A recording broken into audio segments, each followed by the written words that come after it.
शेतकरी बंधूंनो नमस्कार, मी आपला शुभचिंतक गोपाल उगले। शेतकरी मित्रांनो, आपल्या शेतीमध्ये जर विचार केला तर उन्हाळ्यामध्ये आपल्याला जास्त काम नसतं, परंतु मे महिना किंवा एप्रिल महिना हा का महत्त्वाचा असतो। तर इथं आपण आपलं जे सेंद्रिय खत असतं ते आपण तयार करून ठेवायचं असतं। जर आपल्याकडे शेणखत असेल तर ते चांगल्या पद्धतीनं आपण ते कुजून ठेवले पाहिजेत, अशी प्रक्रिया आपण त्या ठिकाणी केली पाहिजे। एप्रिल महिना आणि मे महिन्यामध्ये जर या 2 महिन्यामध्ये आपली ती प्रक्रिया पूर्ण झाल्यानंतर शेणखत चांगलं कुजल्या जातं आणि ते आपल्या शेतीसाठी किंवा पिकांसाठी सोनं म्हणून आपण त्याचा वापर करू शकतो किंवा अमृत म्हणून त्याचा वापर करू शकतो।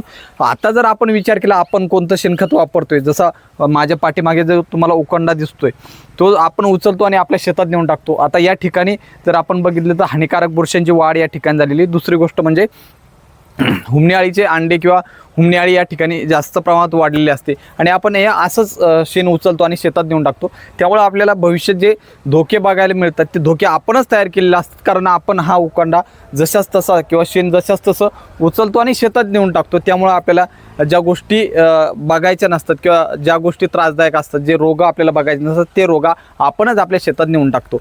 म्हणून आपण शेतकरी मित्रांनो काय करायचं, शेणखत जर आपल्याला वापरायचं ते आपण अमृत म्हणून सुद्धा वापरू शकतो आणि एक विष म्हणून सुद्धा वापरू शकतो।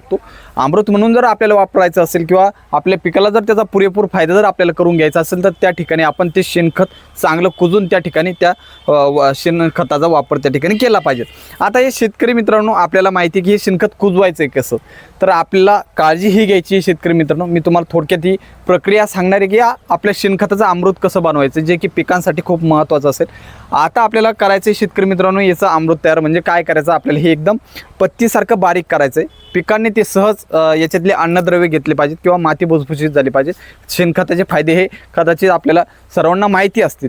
आता हे जर फायदे आपल्याला करून घ्यायचे असतील तर आपल्याला शेणखत कुजवायचे। आता बऱ्याच कंपन्यांचे प्रोडक्ट या शेणखत कुजवण्यासाठी बाजारामध्ये आहेत, त्याचा वापर आपण करू शकतो। आता याच्यामध्ये बायोफॅक्टर कंपनीचं तुम्ही बायोलॉजिकल डी वापरू शकता शेतकरी मित्रांनो। आता बायोलॉजिकल डी मध्ये काय हे पहिले समजून घे, नंतर याचा वापर कसा करायचा हे समजून। आता बायोलॉजिकल डीचा शेतकरी मित्र बायोफॅक्टर बायोलॉजिकल डीचा आपल्याला वापर करायचा आहे। तो आपल्याला 1 लिटर घ्यायचे, बाजारामधून 1 लिटर आणायचे आणि हे आपल्याला 2 ट्रॅली शेणखतासाठी याचा वापर करायचा आहे। 1 लिटर 2 ट्रॅली शेणखतासाठी आणि 200 लिटरच्या बॅलरमध्ये आपल्याला हे 1 लिटर टाकायचं, त्यामध्ये 200 लिटर पाणी घ्यायचं आणि हे केल्यानंतर शेतकरी मित्रांनो आपल्याला जागोजागी मधोमध शेणखताच्या मधोमध आपल्याला छिद्रे करायचे आणि त्या छिद्रामध्ये ते द्रावण ओतायचे आणि सगळं उकांडा भिजेल किंवा सगळं शेणखत भिजेल या पद्धतीचं आपल्याला ती व्यवस्था करायची।